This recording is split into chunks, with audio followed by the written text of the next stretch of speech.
this is an iHeart podcast. Guaranteed human.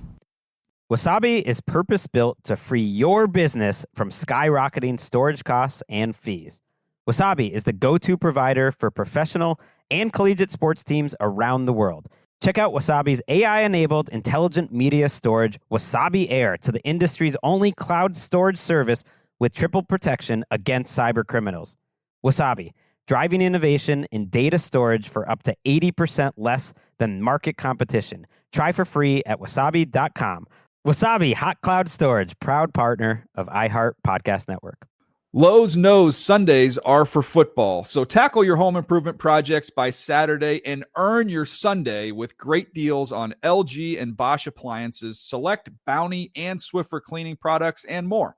Then once your to-do list is done, get ready to kick back, relax, and enjoy the game.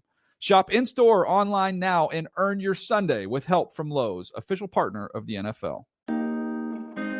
JJ, Mike Tomlin did it again. And in the most Mike Tomlin way possible. And you predicted it. You texted Denny yesterday. Tell us about the prediction. Yeah, look, okay, so on Living the Stream, one of my other podcasts, Denny Carter, my co-host, and I'll randomly bring up the Mike Tomlin game. Mike Tomlin is far more predictable than people realize. You know, there are games like the one against Cincinnati earlier this year when Joe Flacco beat the Steelers.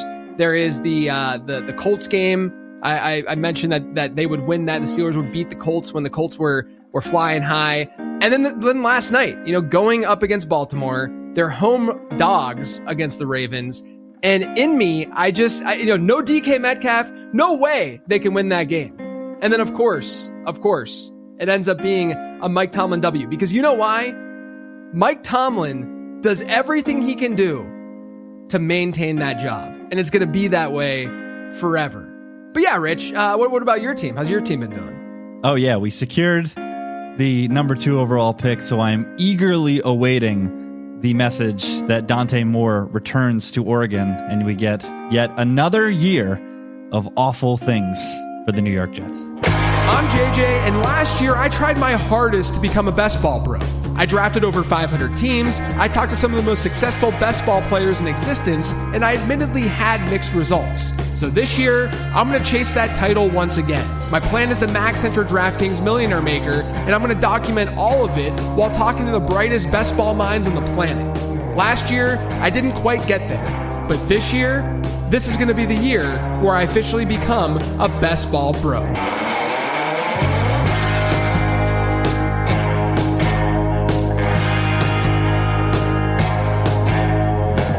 Welcome into another episode of Becoming a Best Ball Bro. I'm JJ Zacharyson, joined as always by my Jets-loving co-host, Rich Ryan. Rich, what's going on, buddy? Doing good, man. This has been one of my better fantasy seasons to date. Absolutely crushed redraft. I was in a DFS league with a bunch of Jets fans. I won 3 of the 18 weeks. I broke even in best ball, which is, you know, pretty good.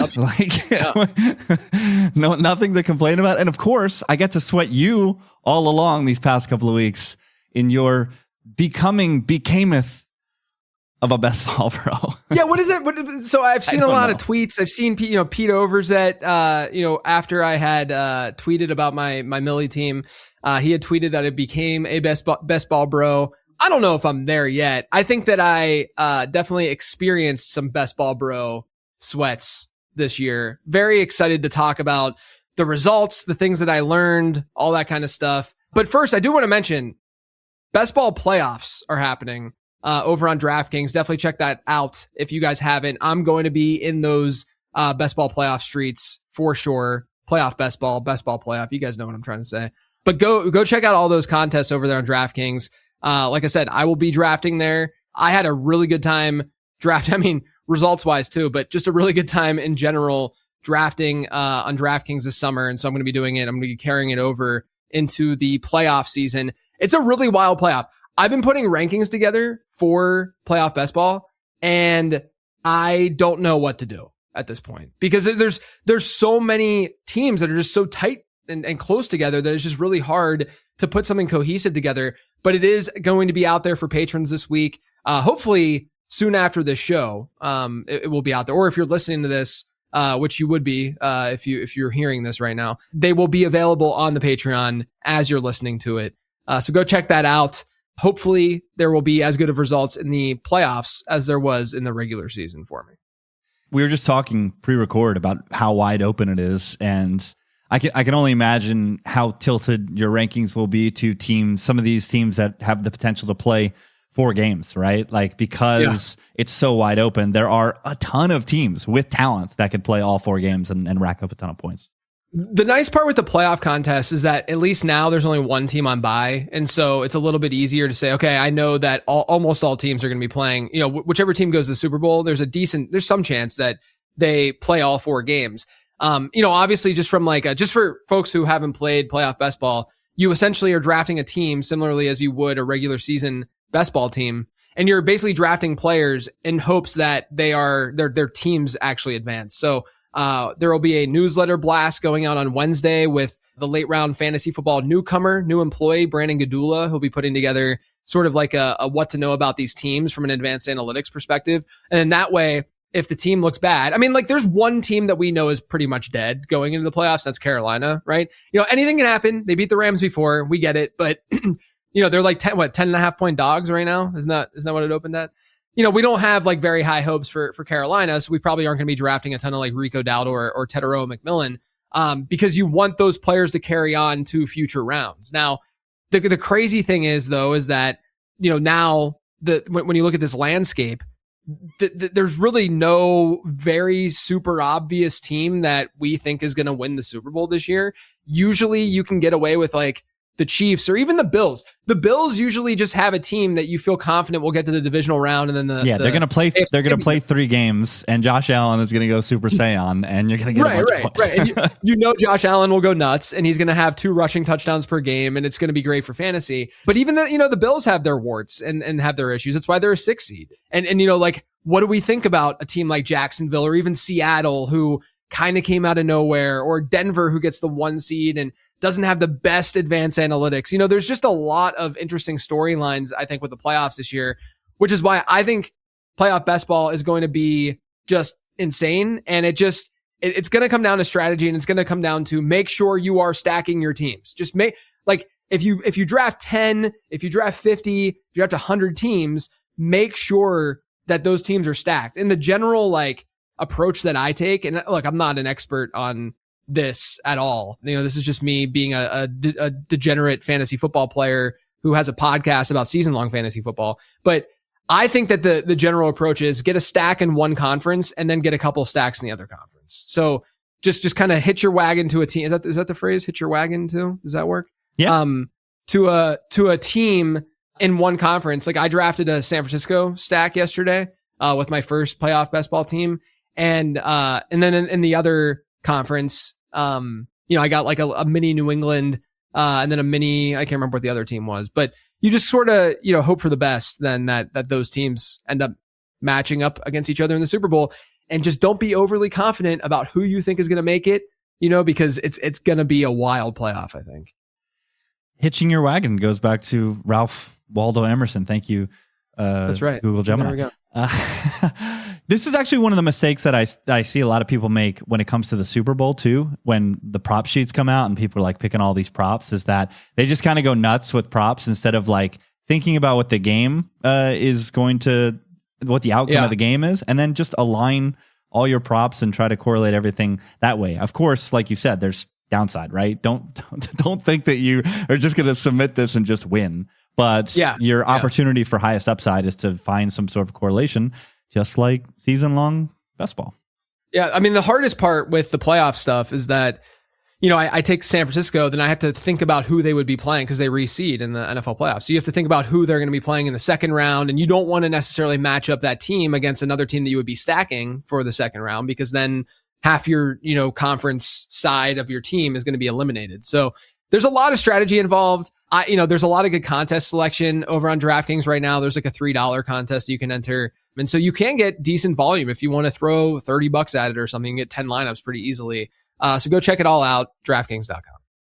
Okay, let's move on to what happened in the main event, the regular season, Rich. So many people. It's so fun because again, I've said this many times before with becoming a best ball bro. This is, people listen to the Late Round podcast and perspectives and stuff. And you're listening to me for expert analysis, if you will. I don't love the term expert, but just, analysis in general. You're trying to allow me to help guide your team. But with becoming a best ball bro, I've always treated it as I am learning with you and I'm talking to people who have had success playing best ball in the past. And how can I take these learnings and package it up in a way that you guys are able to take something away just as I am, right? And so it's fun because there's a lot of people weren't asking me about my season long, wins and championships and how well I did in season long, which I too had a really good season long season. But I wonder why I did well then. and then best ball though is the one where people are like, where are you at with things? Like, how's it going? What's your advance rate, etc. So let me just lay it all out there. I drafted 260 teams on DraftKings this year. The two biggest ones that I did, there was a $59. I can't remember what the contest was called because I'm just blanking right now.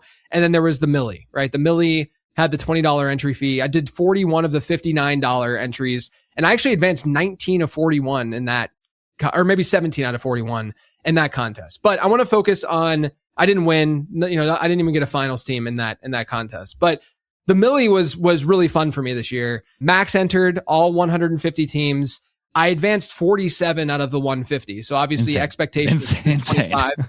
Yeah, 47's a lot. The thing that was really crazy for me, I thought was, and this is kind of one of the things that I've learned that I wanted to speak on, but I think this is a good time to talk about it. One of the things that I found interesting was like, I didn't have crazy exposure. I mean, we went over my exposure on the last episode that we did before the season started. I don't think I had a single guy over 20% in my portfolio out of those 150 teams. And to get 47 meant one of two things. Okay. One of them was I just like hit on the general right guys. But I think the other bigger point was that this season in fantasy football, it didn't have these like insane league winners that you absolutely needed to have. Sure, there were playoff league winners and you needed certain players at every step of the way. And I'll talk about this with one of the lineups that I had. But, it seemed like there wasn't, we had Emeka Ibuka who was crushing the first month of the season. He fell off. You had Javonte Williams kind of fell off. Jonathan Taylor was on a historic run and he fell off after Daniel Jones went down. So like there were really, really good seasons. CMC, Bijan Robinson, plenty of guys that were really good this year. But there was nothing that really, there wasn't like 4 or 5 guys that you absolutely needed to have that would have had like absurd advance rates. And even like the Jonathan Taylors who had really good advance rates, I was basically at market with a player like JT, maybe slightly below, maybe at like 7% this year instead of the 8%. But overall, I think it was a good year for the flatter exposure, in my opinion. And what I noticed then going into the playoffs with 47 teams, was that because I had that flat exposure, I felt pretty good about at least advancing to the semis, about having a handful of teams getting to the semis. So 47 out of 150, you would expect, just given 1 out of 12 advancing in the next pod, in the next round, you would expect about 4 teams to advance, right, to the semis. I got 5 teams to the semis. I didn't feel amazing about any of them, but I felt fine. Like I thought they were competitive. And then I got one of them to the finals. So I am officially a Millie finalist, folks, officially, which I can, little check mark next to that, which is nice. That's when I really felt the most like a best ball bro, is when that happened. But then I really felt like a best ball bro because one of those Millie teams had Derrick Henry. Let's go. And that Saturday game against the Pack, not only was it like amazing that Derrick Henry was dominating and he just happened to be on my Millie team, but it was also amazing because I've had a sort of tumultuous relationship with Derrick Henry as a fantasy analyst through the years, where all of that sort of just disappeared. And now I broke even with Derrick Henry after this, right? Like we're good. I didn't fade him this year, clearly. There was a clip that went around.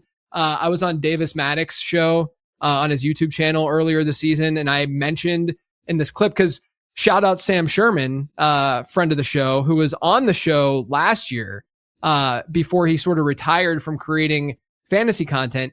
he won BBM over on Underdog, and he won the top prize, and he crushed it, and I'm really happy for him. But he had Derrick Henry as well. But there was a clip of me and Matic talking about Henry, and what the clip was basically me. This is in like July, and the clip was basically me saying like, it's not like, I was like, isn't it crazy that Best Ball Bros are fading Derrick Henry? Because we all know inherently he has a high weekly ceiling, right? But like everyone just ends up fading him. And at the very end, I said, I want to at least be heavier on Derrick Henry than the standard Best Ball Bro.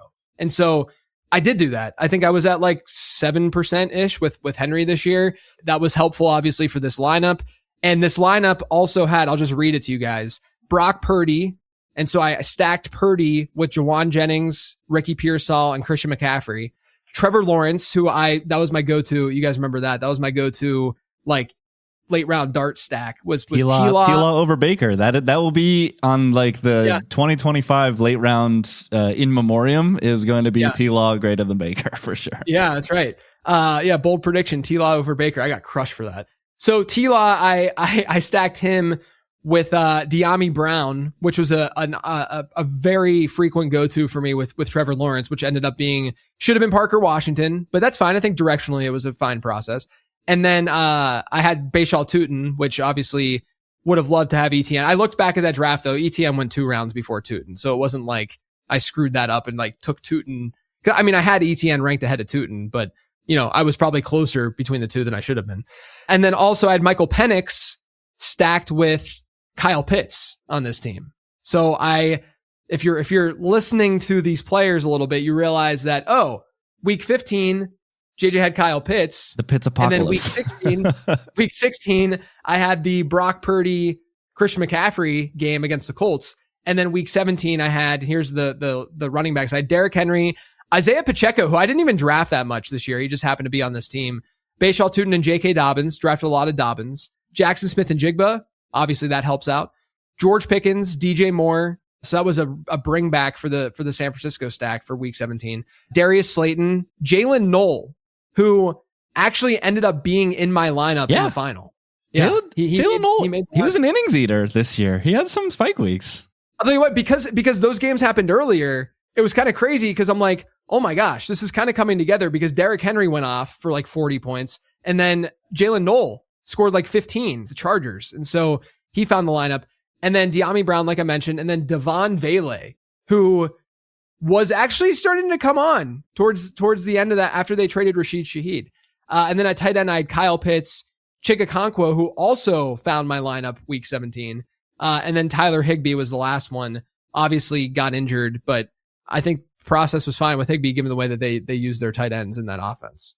Yeah, I mean, Noel had a 5 for 60 and a 4 for 77. I think one of the points we'll get to about this lineup is there weren't any dead people. There weren't any zeros, right? Outside of Penix, of course. Yeah, not a ton. You had Vele. Vele was banged up, and and then Dobbins too. But all of those guys contributed. Probably aside from De'Ami Brown, all of those guys at one point contributed to the lineup this year, right? Because Penix obviously didn't play, but yeah. So I mean, long story short, I had Derrick Henry when it mattered. I had Kyle Pitts when it mattered.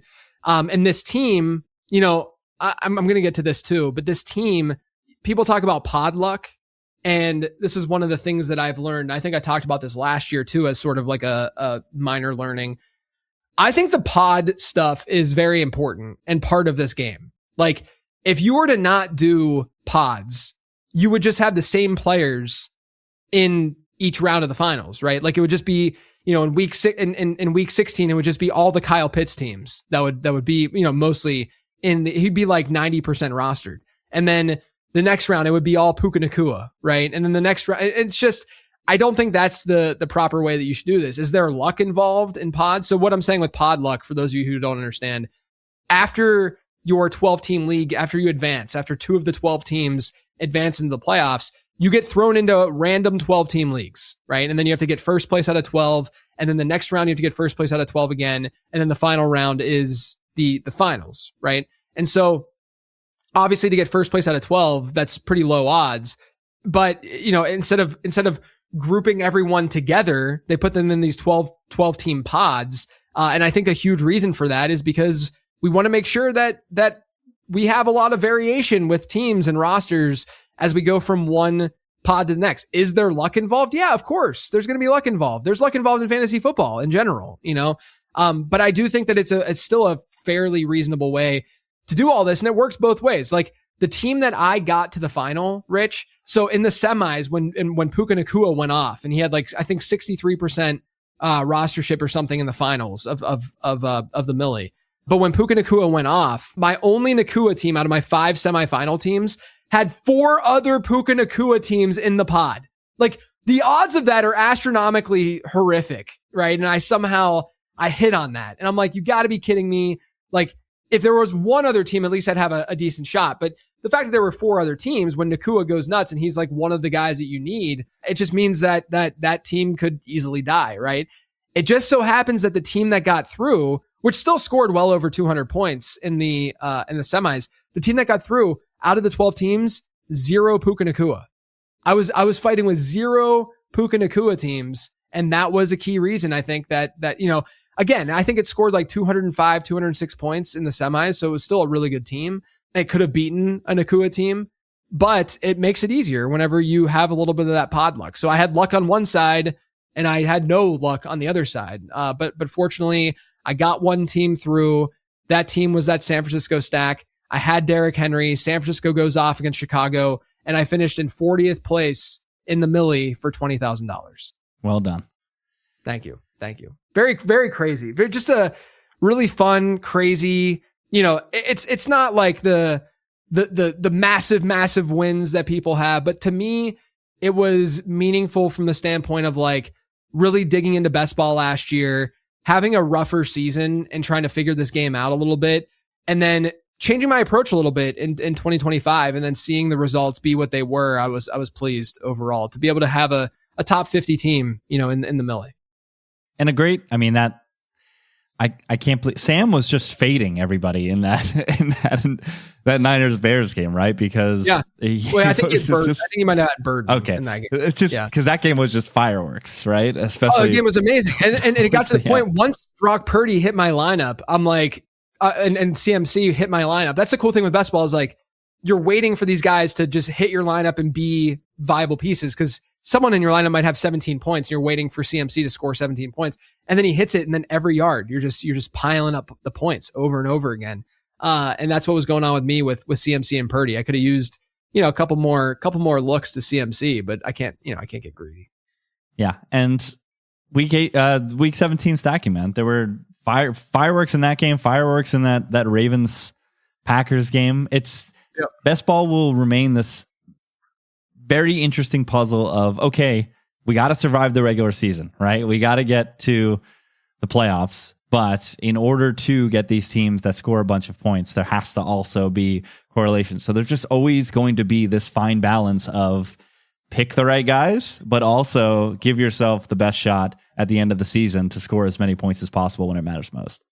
Yeah. So let's move on to some of the things I learned, because that's one of the things that I think is important to talk about. Okay. I saw a lot of people after their teams got eliminated from whatever contest, whatever best ball contest, the Millie, BBM, whatever. I saw a lot of people that were tweeting in frustration saying like week 17 correlation doesn't matter if you don't get there. Yeah, of course. Of course it doesn't matter, right? I think where people are thinking about this incorrectly and saying that correlation, and by correlation, I don't even mean individual team stacking. I mean game stacking more so of like those week 17 games. I think what people are kind of getting wrong here, if they feel that way, is that you shouldn't be forcing the week 17 correlations, right? Like it's not that hard to do that when you're talking about a 14th round bring back, right? Like the difference between your feelings between a 14th round pick and an early 14th round pick and a late 14th round pick shouldn't be so significant that you're like, oh, I can't go after this guy, even though he would allow this game stack to be complete. There's just so much variation and variance. Like you don't know if that's going to be the guy or not. And you can sit back in hindsight and say, oh, I should have gotten Javonte Williams, but he didn't fit okay, but you didn't know Javonte Williams was going to be one of the better values this year, right? Like, yes, in hindsight, you can do that. But while you're drafting, what if you drafted Javonte Williams and he was the biggest value, and then that was the game that blew up in week 17 and everything worked out really, really well for you, right? I still think logically, this is my now maybe a little bit more than amateur opinion on this. But my opinion on this is that you should be drafting, of course you should be drafting team correlation, individual team, right? Stacks are very important. I don't think you can get too big, honestly, with a lot of these stacks, especially in a 20 round format. But with these stacks, there's two reasons for it. This is something that Mike Leone brought up years ago that I think is just a really important, because people think about stacks and they think about only the weekly upside of that stack, but there's season long upside with that stack, right? If you ended up picking, like I had a ton of Drake May this year, which is probably why I had a good advance rate, because what happens if Drake May goes off? What happens if the New England offense is the offense that goes off? Everyone in that offense beats ADP expectation and everyone becomes a value. And so when you're drafting those teams, you're doing it, yes, for the weekly ceiling. If I draft Kayshon Boutte in the 20th round and I had Drake May and he scores 2 touchdowns, then yeah, that's a huge boost to my overall team. But what's just as important is the fact that I drafted the offense that was the value offense for that year, right? Whether it be both Ramondre Stevenson and TreVeyon Henderson were fine best ball picks this year, right? Like the whole offense was worthwhile to go after. Hunter Henry was worthwhile. Kayshon Boutte, Stephon Diggs. They all had their moments. They all had their ceiling games and their usability. And so, I think that that's one thing that people should definitely recognize is that you should be stacking teams at the very least. Now, is there an argument to be made that you shouldn't worry so much about week 17 correlation? Sure. But I'm still going to draft week 17 correlation because if you get to week 17, then you can, like, if those teams blow up, if that game blows up, you're in a really, really good spot. You know, I would have loved to have I didn't have a bring back with Derrick Henry in my lineup. I only had Derrick Henry as a standalone piece. Would have loved to have Christian Watson or you know, someone else in that Packers. I mean, it was basically Christian Watson, but you know, I would have loved to have that kind of bring back. But even like process wise, would have loved to have Romeo Doubs, a guy that I drafted a lot of, you know, and I just didn't, just because of the way that draft kind of worked out. But I do think that if your goal in best ball is to simply profit, right? Is to simply have like a winning season that way, then you probably shouldn't be entering a large scale tournament where, you know, the odds are pretty not in your favor to have a massive to have that massive season, right? There are a lot of other contests that you can choose from that have flatter payout structures, that have an easier time to get to the final, and you can still get a sweat. That's another thing that I wanted to bring up today is that, like, in general, I do think that I want to look at game selection a little bit differently next year. Like, I want to make sure that I am in some of those smaller tournaments and smaller contests to be able to have those sweats in week 17.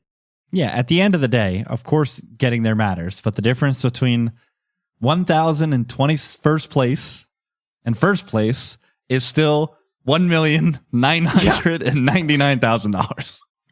Right. And even if you want to make the argument of, like, you know, me getting 40th and getting 20K and, you know, you not making the final. I mean, the funny part about it is the argument that if you don't make the final, that you should be stacking week 15 and week 16 games, or you just shouldn't stack at all. Because inherently, we know that game stacking works because we see it in DFS every single week, right? The best DFS players in the world wouldn't be game stacking if it wasn't a proper strategy. We know that it is a proper and smart strategy. So is the idea that you're just trying to get it to the finals and just, you know, let variance take the wheel? I mean, sure, you can do that. Like Mike Leone even brought that up multiple times on the show over the last couple of years, that you can still, you know, try to game stack in week 15 and 16. That's fine. I would say I wouldn't dismiss game stacking just because there is variance involved in this game. I think that, you know, go look at Sam's team that won. I mean, he had like 9 different game stacks in his lineup, right? Because you want that back and forth nature to these games. Yeah, I think the point you brought up at the beginning is the correct one, in that, yes, maybe we shouldn't completely go out of our way to assemble these game stacks, but when ADP value is fair, then it seems like the best course of action if you want to maximize the value of your entry, that you should be looking for that tiebreaker to be a GameStar for sure. Yeah, 100%. This is Julian Edelman from Games with Names. Now let's get into the serious stuff. We're talking football food, specifically Daisy French onion dip. That is serious. Gotta try these delicious new dips from Daisy. These are so delicious. They're like homemade dips made with real herb and spices and other ingredients you'll find in your kitchen. Also made with some Daisy sour cream. Daisy sour cream is a long-standing staple for Taco Tuesday. You know what I do? When I get my street burrito, I get the squirt Daisy. Yeah. And every bite. I know you. I'm a huge sour cream guy. I love sour cream. On top. So I think burritos can't live without sour cream. I completely agree with that. They also have Daisy ranch dip. I love ranch dip. Yeah, it's great. I love it with crackers, wings, plain potato chip, the ones with the little crinkles, maybe some bell peppers. So get out there and give Daisy French onion dip a try. You will not regret it. Lowe's knows Sundays are for football, so tackle your home improvement projects by Saturday and earn your Sunday with great deals on LG and Bosch appliances, select Bounty and Swiffer cleaning products, and more. Then once your to-do list is done, get ready to kick back, relax, and enjoy the game. Shop in-store or online now and earn your Sunday with help from Lowe's, official partner of the NFL. Another thing I wanted to bring up, I think a huge part of the success this year is that last year I drafted maybe out of 150 teams, maybe like less than 10 3-quarterback teams. Like it was very 2-quarterback team heavy. This year, now DraftKings has 20 rounds, so it's a little bit easier to do it on DK. But I think I probably had 10 2-quarterback teams this year. You know, like the vast majority of them were 3-quarterback builds. And I think that's a huge reason for some of the success that I had this year with advance rate and then obviously getting a team in the final. But, you know, to me, if you think about this, just like if I take some of my season long analysis and kind of attribute it to best ball, the elite quarterbacks, you're going after them more so for the predictability of them as opposed to the weekly ceiling of them. Like, yes, Josh Allen has the highest weekly ceiling of any quarterback in fantasy football, but there are other quarterbacks, Trevor Lawrence, you know, Brock Purdy, they both showed that can still have pretty big ceilings, you know, when they throw for 5 touchdowns, because it's possible they can throw for 5 touchdowns. And you're getting those guys in the double-digit rounds pretty consistently. So the predictability of the quarterback position in a tournament environment is a lot less important than it would be in your 12-team league, where you are kind of playing more for, like, you could make the argument that there is more of a floor play than a ceiling play, you know, in that environment. But then on top of that, you're actually having to set your lineup. You're actually having to say, I'm going to play Josh Allen over Trevor Lawrence, but Trevor Lawrence can easily outscore Josh Allen. And in a fantasy draft, we know this is where the late round quarterback strategy spawned from. We know we're getting usable quarterbacks late in the draft. And so you probably should, more often than not, even regardless of the results this year. I mean, I didn't draft many elite quarterback teams. You probably should wait on your quarterback more frequently, as long as you're getting those 3-quarterback builds. And those 3-quarterback builds are enabling you to hit that weekly ceiling with that additional piece more frequently. But then also you're getting a higher chance of just finding the guy, finding the Drake May this year, finding the Matthew Stafford this year, whoever that player is. It's giving you a better chance to do that, as opposed to taking on that opportunity cost of a Josh Allen in the 3rd round. You're talking to the guy whose top drafted player last year was JJ McCarthy, and this year was Daniel Jones. So I know what quarterback pain is when you don't have enough options within your lineup. And to your point about season long, the differences there. In season long, again, you're trying to beat one dude or one dudette. In these, you have to beat your entire pod, or if you get to the final, you got to beat 1,000 other people. So having that floor and having that security is nowhere near as valuable as it is in a head-to-head matchup. So yeah, as someone who 2 years in a row was burned by some quarterback selections, I think I will be going what actually is the safe route in getting a 3rd quarterback, right? By padding the roster. I think I will definitely be pivoting to that a little bit more next year. We talked about it so much over the summer about, if you guys go back and, I mean, I wouldn't advise you go back and listen because that would be weird behavior, but we talked about so much during the summer about 3-quarterback builds and how it became more difficult to do so towards the end because the back end of that quarterback group was just getting closer and closer to those middle round guys. But then it made so much sense to get the Dak Prescotts of the world, the Drake Mays of the world, because where they were being drafted wasn't tremendously different than where like Cam Ward was being drafted, right? And so why wouldn't you just get the guys that we knew had like that true elite ceiling?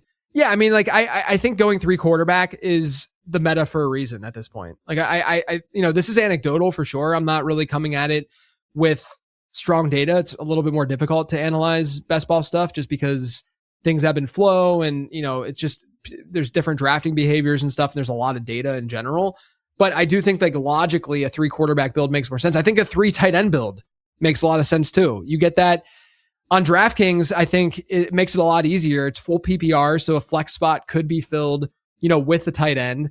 And then also it's we were getting legit usable tight ends in the last round of drafts. Harold Fannin was a 20th round pick throughout the summer. The Rams guys, were all usable at some point and had some usability, and they were all drafted later because it's a onesie position. It's a low in demand position. And so therefore those guys get pushed back because the supply is plentiful, but the demand is lower, right? So we're all drafting wide receivers and running backs earlier, which pushes quarterbacks and tight ends, later, which is fantasy football 101, and what I talked about the late round quarterback in that ebook back in 2012. And so I think though that you can make the argument that you could even do this with elite tight ends with Trey McBride and then just get 2 guys in the 18th and 19th round. I try to do that frequently over the summer. Obviously Trey McBride hit. Brock Bowers, I'd say didn't. George Kittle probably would have been fine had he not gotten hurt. But yeah, like I think we're going to see a reaction, pretty strong reaction to some of those elite tight end, like to a Brock Bowers next year. It might make them more appetizing, but Trey McBride was my highest roster tight end this year. Remember we had talked about that with the exposure show, and a lot of that just had to do with simple ADP and the fact that like, I didn't think he was going to do this, right? It was the fact that he entered that early 3rd round so frequently when there was that clear drop in overall, like after that, like T Higgins JSN range, it got into like Marvin Harrison Jr., who I wasn't high on. And like, it got really iffy. And I'm like, yeah, sure. I'll take Trey McBride. That makes sense now. And plus maybe I drafted Jamar Chase or something like that for a week 17 bring back. But I do think that we might see later tight ends this year, but I do worry that we're going to see a similar situation happen to tight end this year than we did quarterback, where once you get into round, 14, you're going to really, really dry up because people are going to force them up a little bit, Yeah, that merge actually kind of does seem inevitable, which we saw at quarterback last year, where it's going to go a couple guys early and then no one is going to be available late. Yeah. And then everything's just going to get smushed in that like 9-10 round range. Yeah. One thing that was so evident this year was the tight end dead zone. Did that episode on the tight end dead zone over the summer. The only guy that I would have drafted out of there was Tucker Kraft, and he was looking good until he got hurt, obviously. It was basically like, if you're going to draft a tight end from the tight end dead zone, which is generally like that after tight end 5 range, and after like the first 4 rounds or so of drafts, if you're going to draft a player from there, he better be a year 1 or year 2 guy, essentially. And that's what we saw, right? We saw Tyler Warren have a good year from an ADP expectation standpoint. He didn't have as good of a ceiling as people, I think that he did and perceive that he did, but he obviously was a good value pick. Colson Loveland came on towards the end of the year a little bit. Obviously he had a week 18 game that didn't really matter that much. And then Tucker Kraft was also a huge, huge value there. And then once you get into the late rounds, it's anyone's game, right? Like do whatever, draft Kyle Pitts, do whatever you want once you get to those rounds. But I would imagine more and more people are gonna understand and see that the Travis Kelce was actually okay. Like that was probably, I faded him for the most part. That was probably a semi mistake, but like Mark Andrews wasn't massively high on, or Evan Ingram, I pulled back from after like June in that time frame after I did a little bit more research. Those guys in the middle rounds we're not going to want to have anything to do with those guys. And just generally where ADP settles. Now, if that gap does exist, like you're suggesting and saying, where it's like, all right, we're going to get 2 or 3 guys early, and then there's going to be a serious gap until round 10, similar to what we see with quarterback, then there's a discussion to be had. But if we see what we saw last year, Sam Laporta was another one where I didn't draft him that much. I know he got hurt, but he wasn't pacing to be anything special this year. it just falls into that category of the tight end dead zone. Yeah. I think we're just going to, the old tried and true, get the young guys and get the guys attached to good offenses somewhere late in the draft. And then I think I'm very curious as to what the temperature will be for Bowers, because this was kind of the year from hell from him, right? His knee explodes. He tries to play through it. Geno at quarterback, Pete Carroll just smacking on some gum on the sideline. So yeah, no more. Yeah, exactly. So we'll see. New quarterback, new coach. Because realistically, the gap between Bowers and McBride should remain fairly tight.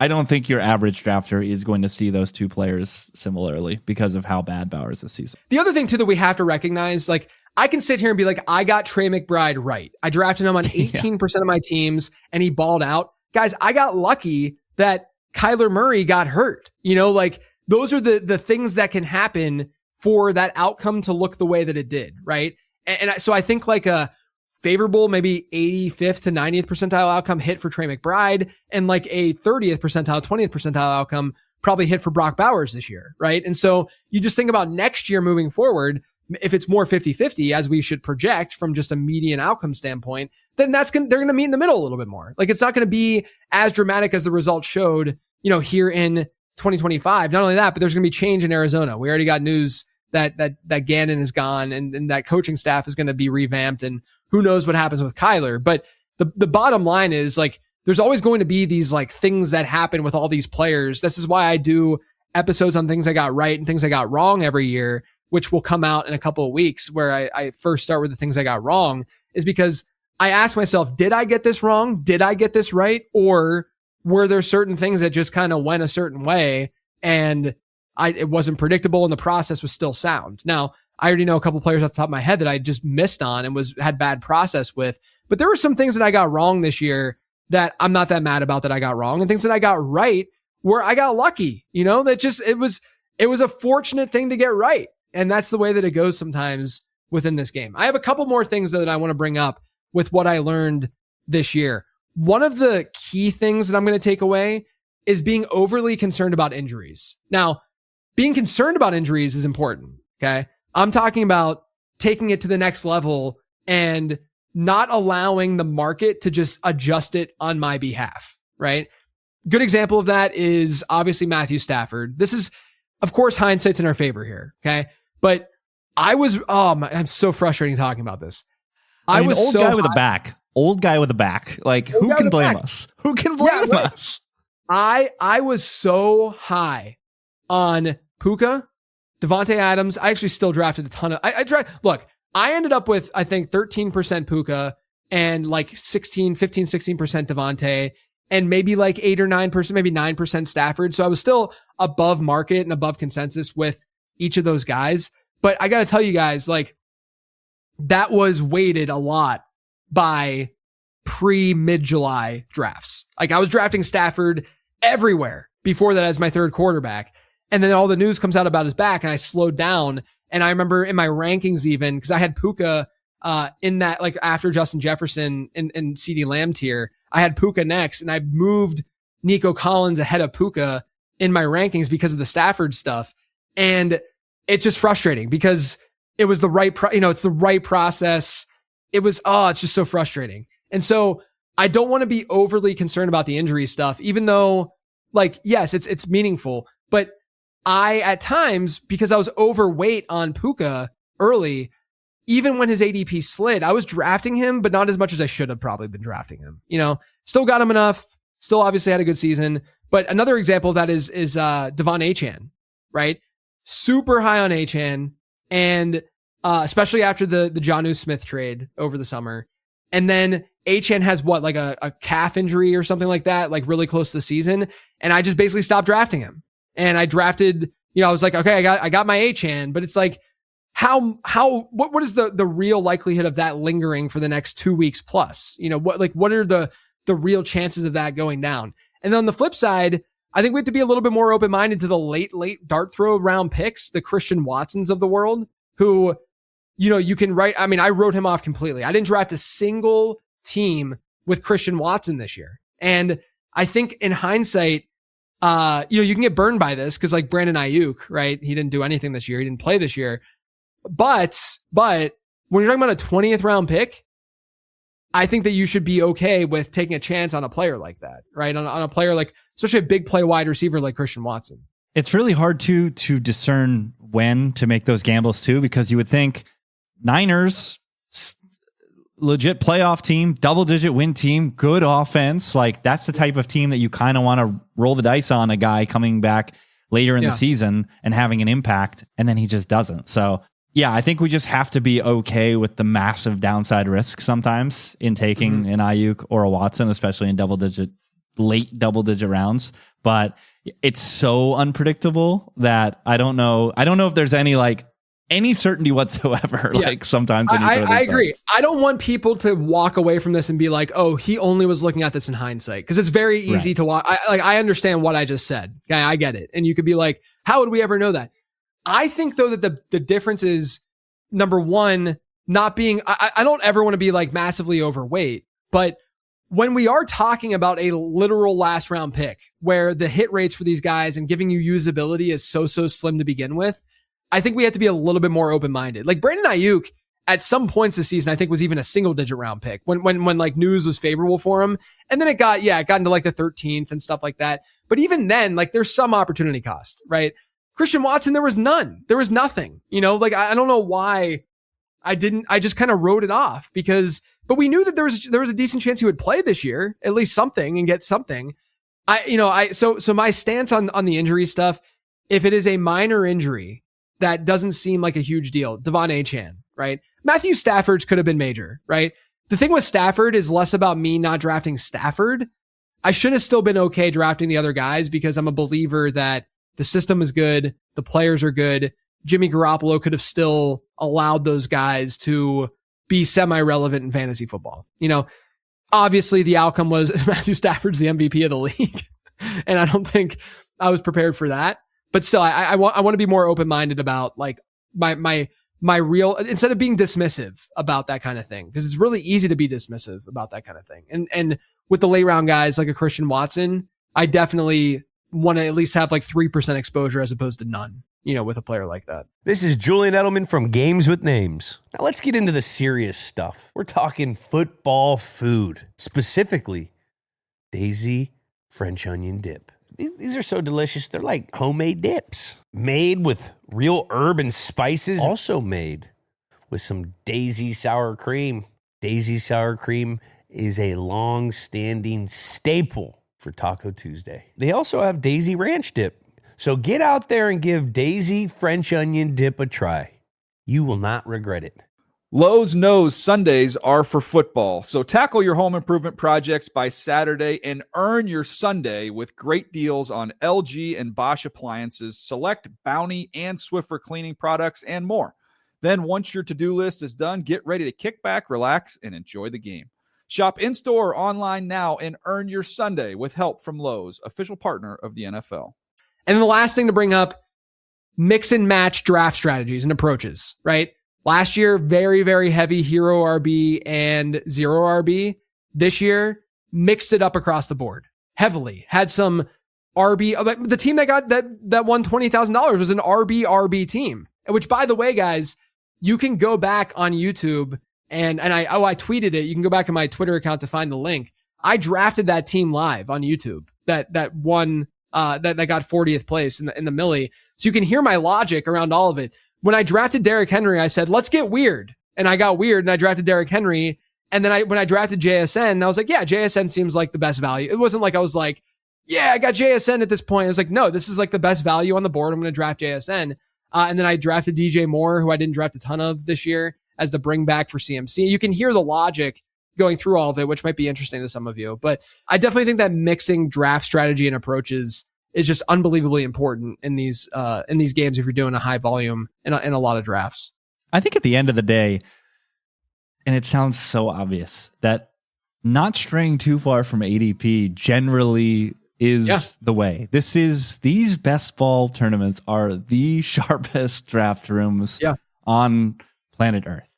So as long as you're putting together coherent rosters with team stacks, game stacks, and not absolutely straying miles apart from ADP, Like you can build good teams in this thing, right? And you don't have to, like you said, you don't have to be married to only one. I'm only doing 0 RB. I'm only doing early tight end. I'm only doing early quarterback, because that's when you're going to find yourself taking those half round risks, right? Or trying to force these things as opposed to just kind of letting ADP play things out. Because other people are going to make mistakes too, as well, in these drafts. Look, man, you go back to the draft guide every year that I write with season long, and one of the consistent themes is always to be reactive to what's going on in your draft. And I know that it's like such a simple concept and something that everyone always talks about, but like, it's not just like being like, oh, this guy got drafted here, and I'm recognizing that this guy's being drafted here. It's being able to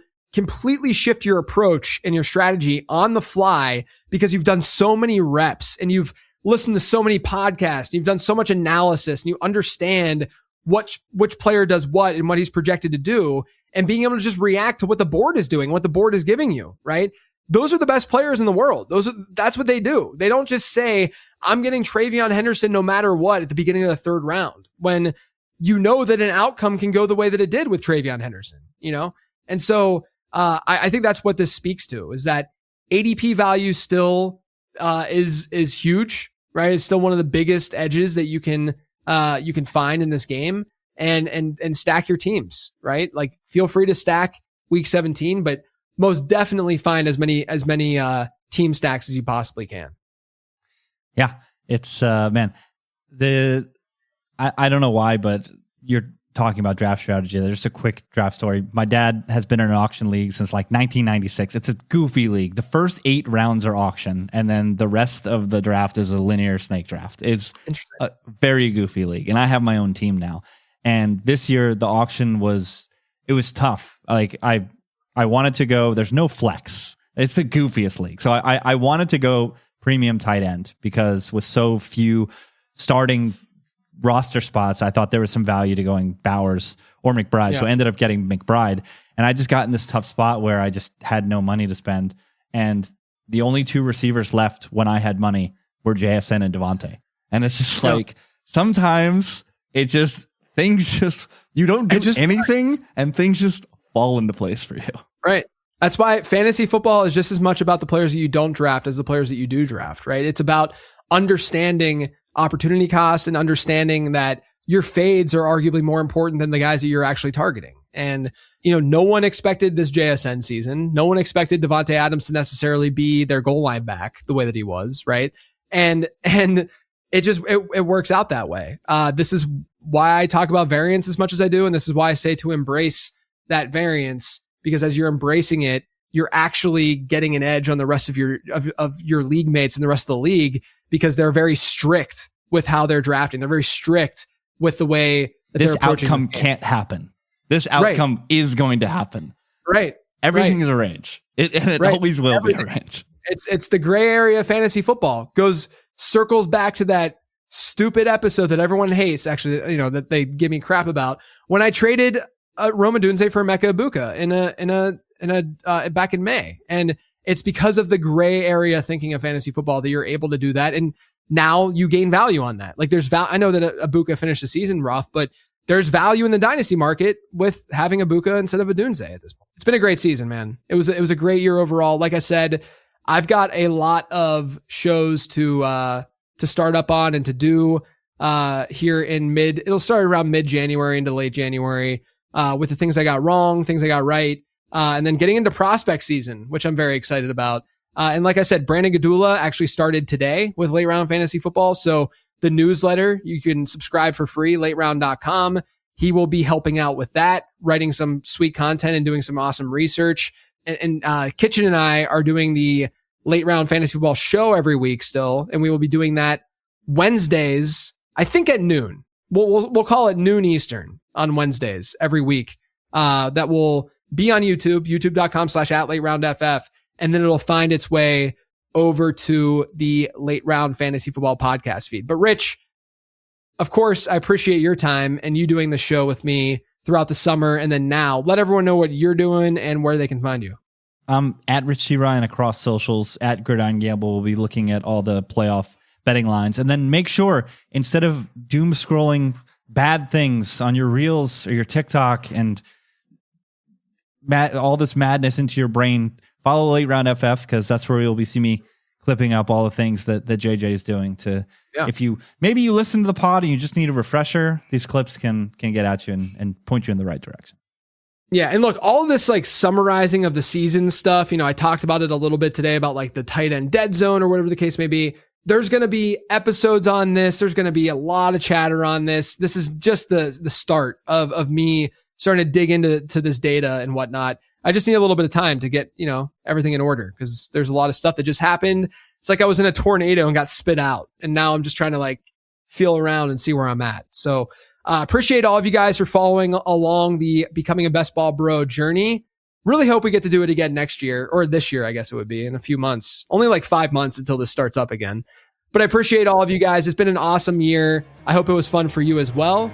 As always, thanks for tuning in.